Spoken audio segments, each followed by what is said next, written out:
It was a cold, moonless night when Daniel first heard it, a mournful howl that pierced through the stillness of the forest like a shard of glass. He stopped in his tracks, his lantern casting a faint glow on the snow-covered trail. His hut was only a short walk away, but something in the sound compelled him to investigate. It was not the call of a wolf celebrating a hunt, but a cry of desperation. Daniel tightened his grip on his walking stick. He wasn't afraid of the forest. Years of living alone in the wilderness had sharpened his instincts. Yet this howl stirred something so primal in him, a mixture of fear and empathy. Following the sound, he moved deeper into the woods, his breath visible in the icy air. The source of the cry was revealed in a small clearing where the pale light of stars breaking through the clouds dimly illuminated it. A huge she-wolf lay on the ground, her leg clutched in the vise of a steel jaw trap. Her fur was matted with blood, and her eyes glistened with pain and exhaustion. As Daniel approached, she growled weakly, her ears flattening against her head. "Easy there," Daniel murmured, lowering himself to the ground. "I'm not here to hurt you." The wolf's growl faded into a low whine as if she understood his words but didn't dare trust him. Her body trembled, and her breathing was shallow. Daniel noted the trap's cruel teeth digging into her flesh, the blood congealing around the wound. "You're in bad shape," he whispered, rummaging for his pack. He pulled out a thick blanket and a length of rope. "Let's see what we can do." The first attempt to free the wolf was almost a disaster. As soon as he leaned forward and touched the trap, the she-wolf snapped at him, her teeth raking the sleeve of his coat. Daniel jerked back, heart racing. "All right, message received," he muttered. "But you don't have much time, and neither do I." He thought quickly. Years ago, during his time in the mountains, had learned to calm injured animals with makeshift muzzles. Cutting a strip from the blanket, he fashioned a soft restraint and cautiously approached the wolf again. This time, her growl was weaker, her movements sluggish. She was losing strength. Daniel wrapped the cloth over her muzzle with a steady hand. "This isn't great for either of us," he said, "but it'll do." With the wolf restrained, Daniel peered at the trap itself. Old, rusted, and probably set by poachers. The mechanism was jammed, the teeth bent out of shape by the wolf's desperate clawing to be free. What he really needed was more force to pry it open.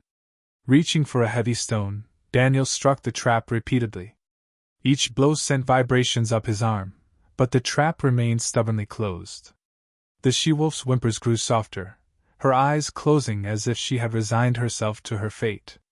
"No, you don't," Daniel said through gritted teeth. With one final strike, the trap snapped open, releasing its cruel grip on the wolf's leg. The she-wolf didn't budge. For one terrible moment, Daniel thought he was too late. Then her chest rose and fell in a shallow breath. He wasted no time. Wrapping her injured leg with a clean cloth, he lifted her onto his shoulders. Her weight was considerable, and the trek back to his hut felt like an eternity. The snow crunched beneath his boots, and the cold bit at his exposed skin, but he pressed on. When he finally reached his cabin, Daniel placed the wolf near the fireplace and set to work. He cleaned her wound with warm water and antiseptic, using his knowledge from years of wilderness survival and his rudimentary medical training. Her leg was not broken, but the gash was deep, and infection was a real threat. "You're lucky I'm not squeamish," Daniel said as he stitched the wound. The she-wolf stirred slightly but didn't resist. "Don't get used to this, though. I'm not running a veterinary clinic." As dawn broke, the she-wolf began to stir. Her eyes opened, and she growled softly, her gaze fixed on Daniel. He backed away, giving her space. "You're welcome," he said, raising his hands in mock surrender. "No need to thank me." The she-wolf didn't move, her body still too weak. But Daniel could see a glimmer of recognition in her eyes. For now, she was safe. It wasn't until later that day, as Daniel prepared food for his unexpected guest, that he noticed something odd. The she-wolf's distended belly and prominent teeth suggested she had recently given birth. Somewhere out in the wilderness, her cubs were waiting for her. Daniel sighed. "Of course, this isn't over," he muttered. "Why would it be?" He packed his gear, including a small bag of food, and set out once more. Knowing the wolf pups were possibly alone and hungry kept him going. Following the few tracks in the snow with the hope that they would lead him to the den was all he could hope for. The search was grueling. The tracks were faint and often obscured by blowing snow. It wasn't until hours later that Daniel came upon a small, hidden burrow beneath a fallen tree. He crouched down, peering into the darkness. "Hello?" he called softly. A pair of big, round, frightened eyes stared back at him. Then another, and another. 4 cubs in total, huddled together for warmth. Daniel reached into his pack and pulled out a strip of dried meat, which he tossed gently into the den. One of the cubs crept forward, sniffing cautiously. Encouraged, Daniel placed a soft blanket at the entrance and waited.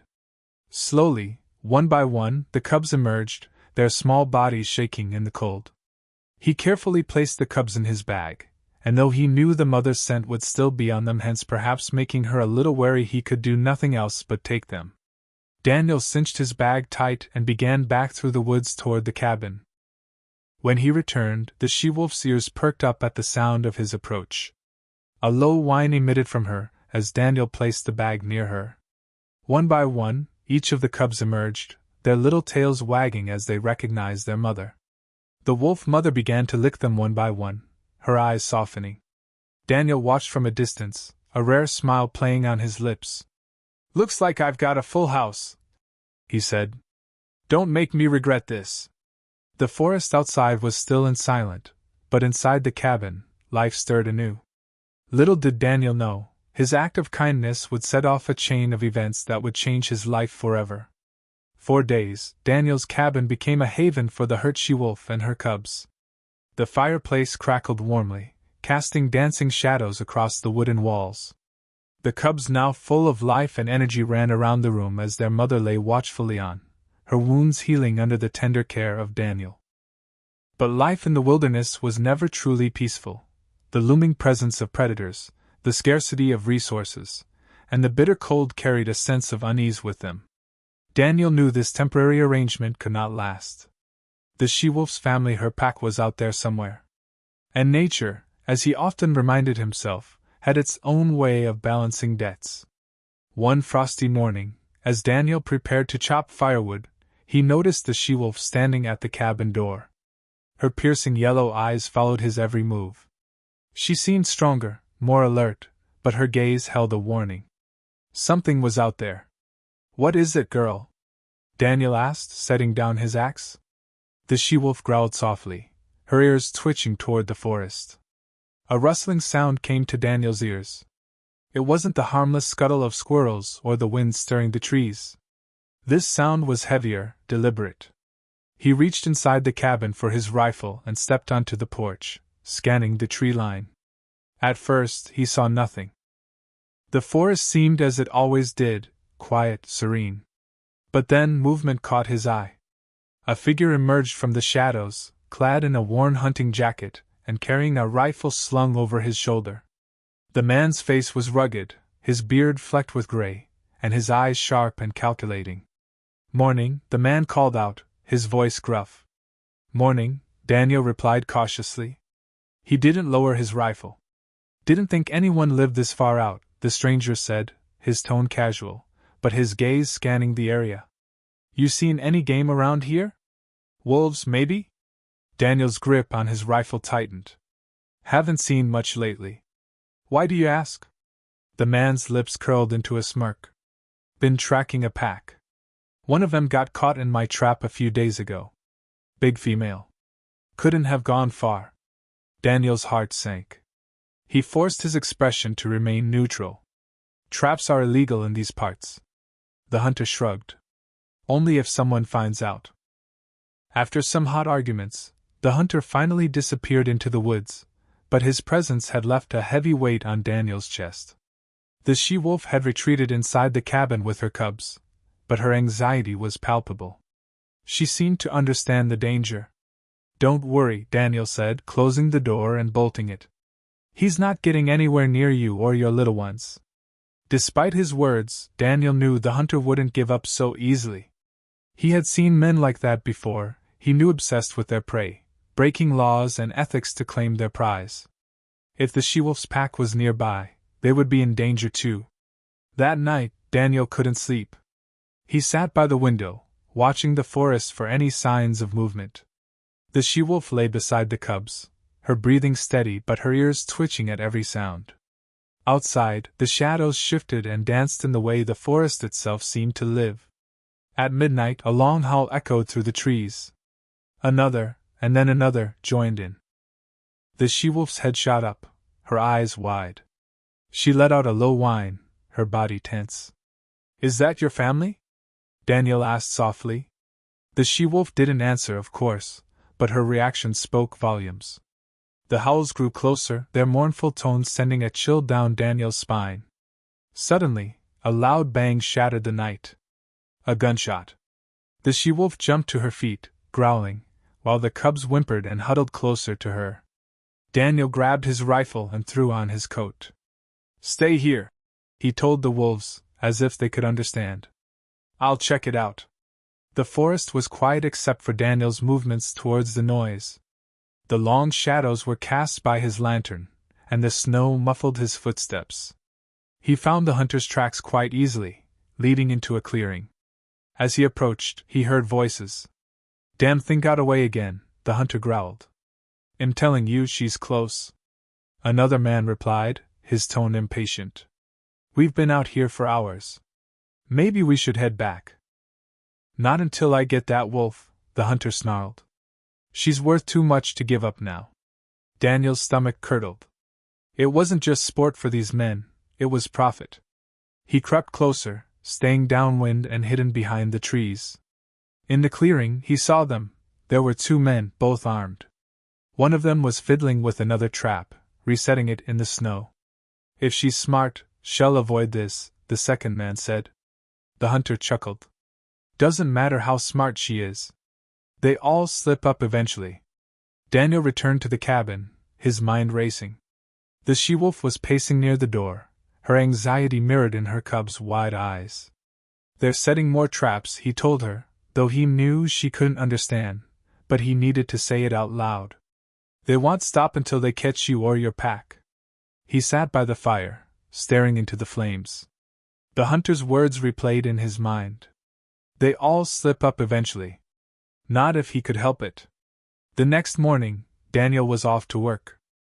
He scouted the area, dismantling traps wherever he found them. The she-wolf followed him at a distance, her cubs hidden safely in the cabin.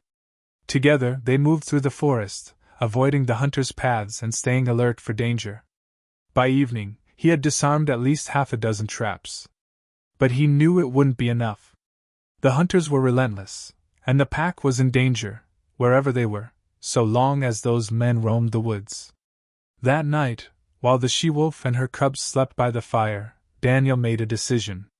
He would find the pack and warn them. It was dangerous, but it was the only way to ensure their survival. The forest had given him a home for years, now it was his turn to protect it. The she-wolf watched him as he prepared his gear the next morning. Her gaze was intense, almost questioning. "Don't worry," Daniel said, shouldering his pack. "I'll be back. Just keep your little ones safe." As he stepped into the forest, the howls began again, distant but growing louder. The pack was calling. And Daniel was determined to answer. The forest was alive with the pack's howls. They carried an urgency that urged Daniel forward, his boots crunching through the snow.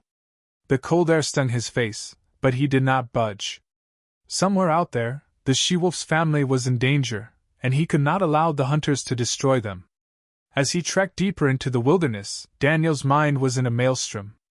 The hunters, greedy and relentless, were closing in. Their traps littered the forest, and their determination was equaled only by their cruelty. The pack of the she-wolf was scattered, oblivious to the danger lurking at their doorstep. He needed to find them before it was too late. The first sign of the pack came at noon. A series of tracks cut through the snow, going up to a heavy thicket. Daniel crouched down, studying the prints. They were fresh, the impression sharp and deep. He followed them warily, his rifle slung over his shoulder. The tracks led to a clearing where he spotted two wolves. Their silver-gray fur blended with the snow, but their piercing eyes stood out. They froze at the sight of him, their ears flattening in warning. "Easy," Daniel whispered, lowering his hands. "I'm not here to hurt you." One of the wolves growled, and the low rumble sent a shiver down Daniel's spine. He did not move, he let them assess the presence. The larger one turned and, in grace, bounded into the trees closely followed by the other. Daniel continued his search, disarming traps along the way. Every trap he had taken out felt like a minor victory, but the hunter's tracks remained fresh, a constant reminder of the danger. By evening, he had disarmed nearly a dozen traps and found signs of the pack in several locations. They were moving, but so were the hunters. That night, Daniel set camp beneath a canopy of pine trees. The fire crackled softly, its light casting flickering shadows on the surrounding snow. He ate a simple meal, his thoughts consumed by the task ahead. "They're counting on me," he muttered to himself. The she-wolf and her cubs, the pack, even the forest itself, they all needed him to stand against the hunters. He had no more than laid his head down when the howls started again. This time, they were closer and much more coordinated. The pack was gathering, and the hunters would surely follow. Daniel awoke early in the morning to a very bad scene. There was a new trap just several yards from camp. The hunters were closing in on him. He rapidly disarmed it, a smoldering anger bubbling in his stomach. "You're not getting them," he muttered, crushing the trap beneath his boot. He followed the hunter's tracks, moving swiftly and silently through the forest. The sound of voices reached him as he approached a ridge. Peering over the edge, he saw the two hunters in a small clearing below. They were resetting traps and talking animatedly. "We'll catch that alpha today," the older hunter said. "She's leading us right to the pack." The younger hunter nodded, his eyes gleaming with anticipation. "It'll be a good payday. These wolves are worth a fortune." Daniel's fists clenched. He wanted to confront them, to put an end to their hunt, but he knew he had to be smart. Charging in recklessly would only put the wolves in greater danger. Instead, he retreated, formulating a plan. It wasn't until around noon that he picked them up, bunched up by a frozen stream, for indistinguishable against the frozen backdrop. There, he saw the great gray, silver-furred alpha keeping watch. She watched keen-eyed over them. The rest were restive and seemed uneasy. Daniel cautiously approached, raising his hands as if in placation. The alpha snarled then, but never with aggressive threat, for she took no attack stance. "Listen," Daniel said quietly. "You don't know me, but am here to help. There are men in these woods who want to hurt you. I can't stop them alone, but maybe we can work together." The alpha tilted her head, her piercing gaze locked on Daniel. She let out a low bark and the other wolves calmed a little. It wasn't trust, but it was a start. Daniel spent the afternoon preparing. With his knowledge of the forest, he set up false trails to throw the hunters off their scent and away from the pack.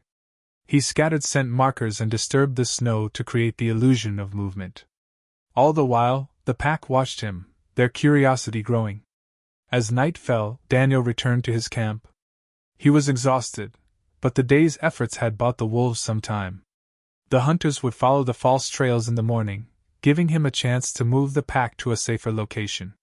The forest was still the next day, its silence a stark contrast to the howling of the pack. Daniel led them through the woods, the crunch of snow underfoot the only sound. The wolves moved at a distance, silent and fluid. The alpha kept close, her watchful eyes never leaving him. The sound of a shot cracked the air. Daniel turned cold. The wolves halted, also, with ears twitched in that direction. Still another shot came, a bit nearer this time. "Go!" Daniel screamed, waving frantically on in order to push them ahead. The wolves dissipated and vanished into trees. He moved swiftly in an opposite direction to hopefully disorient any trackers. He didn't get very far before he stumbled into another trap. This one wasn't set for wolves. A snare tightened around his leg, yanking him to the ground.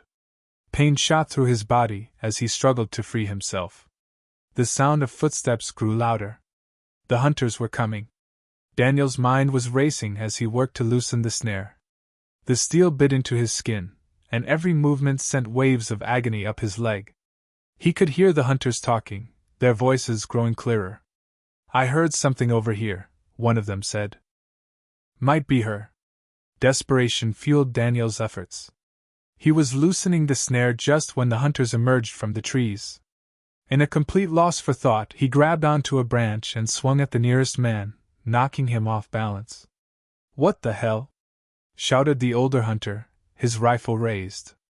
Before he could shoot, a blur of silver fur launched from the shadows. The alpha wolf knocked the hunter to the ground, her teeth bared in a vicious snarl. The other wolves followed, their growls echoing through the clearing. The hunters were in a panic now, scrambling to defend themselves. Daniel took advantage of the distraction to grab his rifle, pointing it at the older hunter. "Drop it," he ordered. The man hesitated, his eyes darting between Daniel and the wolves.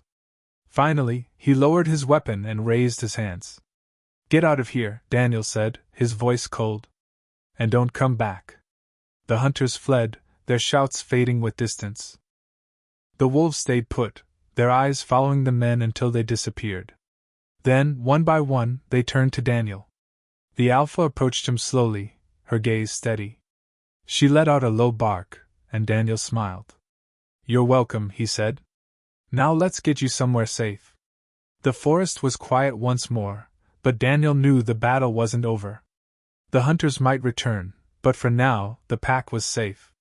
And that was enough. The forest was quiet again except for the periodic crunch of snow beneath Daniel's boots. The pack followed him closely, their presence a mix of caution and trust. The alpha wolf's piercing eyes never left him, as if she was silently judging his intentions.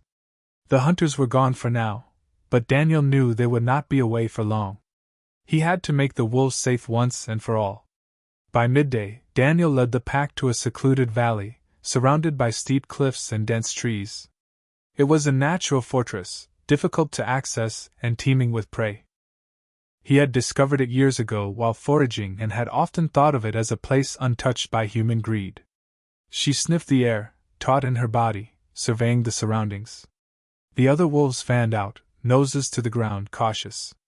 After a moment, the alpha gave a soft woof, and the pack relaxed, recognizing the safety of the place. Daniel dropped his pack and leaned against a tree, exhaustion catching up with him. "This should work for now," he said aloud, though he knew the wolves couldn't understand. "But we'll need to make sure those hunters don't come back." It was another few days of mad work. Daniel used his survival skills to fortify the natural defenses of the valley. He set up warning traps at the few entry points, noisemakers with springs, designed to startle rather than hurt an intruder. The wolves watched him work, their curiosity unmistakable. At times, the cubs would stray close, sniffing at his tools before running back to mother. One evening, as Daniel prepared his campfire, the alpha approached him. She sat a few feet away, her golden eyes reflecting the flames. It was the closest she had come to him without growling. "You're starting to trust me, huh?" Daniel said with a small smile. The alpha tilted her head, as if considering his words. She let out a low huff and padded back to the pack. The peace didn't last. On the fourth night, Daniel woke to the sound of distant gunshots. He scrambled to his feet, grabbing his rifle. The wolves were already on high alert, their ears perked and bodies tense. The alpha growled low and deep, a sound that sent the cubs scurrying into the safety of a nearby thicket. Daniel climbed to a vantage point overlooking the valley. Far away, he saw flickering lights, lanterns. The hunters had returned, and they were closing in. "Damn it," Daniel muttered. He slid back down to the pack and gestured toward the forest. "You need to go. Now." The alpha stared at him, her body rigid. Seemingly, she was understanding the urgency, yet she hesitated, her gaze flickering between Daniel and her pack. Finally, she barked sharply, and they began to move, disappearing into the shades of the forest. Daniel remained behind, intent on buying the wolves time to get away. He quickly broke camp, covering any signs of the pack's existence. Then he moved toward the hunters, keeping low and silent. From a hidden position, he watched the men. There were 3 this time, their movements purposeful as they searched for tracks. One of them, the older hunter from before, knelt by a patch of disturbed snow. "They're here," he said, triumph in his voice. "The pack's close." The younger hunter grinned. "Let's finish this." Daniel drew a deep breath, the only idea he had now to not let them get any closer to the valley. So Daniel grabbed a handful of stones and threw them into the trees behind the hunters. Suddenly the noise startled them and turned them around, with raised rifles. "What was that?" "Probably just a deer," the older hunter said, though his tone was uncertain. Daniel used the distraction to move closer. He crouched behind a fallen log, his rifle at the ready. "Leave now, and you'll walk out of here alive," he called out, his voice steady. The hunters froze, their lanterns casting eerie shadows. "Who the hell is that?" the younger hunter demanded. "Your last warning," Daniel said. "This forest doesn't belong to you. Go home." Rather than retreat, the older hunter sneered. "You think you can scare us off? We've been hunting these woods longer than you've been alive." He raised his rifle, but before he could fire, a blur of silver leapt from the shadows. The alpha wolf tackled him, her teeth snapping inches from his face. The other wolves emerged, growling and circling the remaining hunters. Panic set in. The younger hunter dropped his rifle and stumbled backward, tripping over a root. The third man froze, his hands raised in surrender.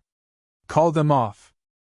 the older hunter yelled, a tinge of fear in his voice. "You had your chance," Daniel said, stepping into view. He held his rifle steady, his expression cold. "Now leave. And if I ever see you here again, it won't end so peacefully." The hunters didn't need further convincing. They ran, stumbling through the snow as the wolves growled and snapped at their heels. The alpha watched them go, her ears perked and body tense. Only when the forest fell silent did she relax. Daniel turned to the alpha, meeting her gaze. "You saved me back there," he said. "I guess that makes us even." The alpha huffed softly, her golden eyes unreadable. She barked once, and the pack began to disperse, fading into the shadows. Daniel watched them go, a strange mix of relief and sadness washing over him. The valley was quiet again. The hunters were gone, and the wolves were safe for now.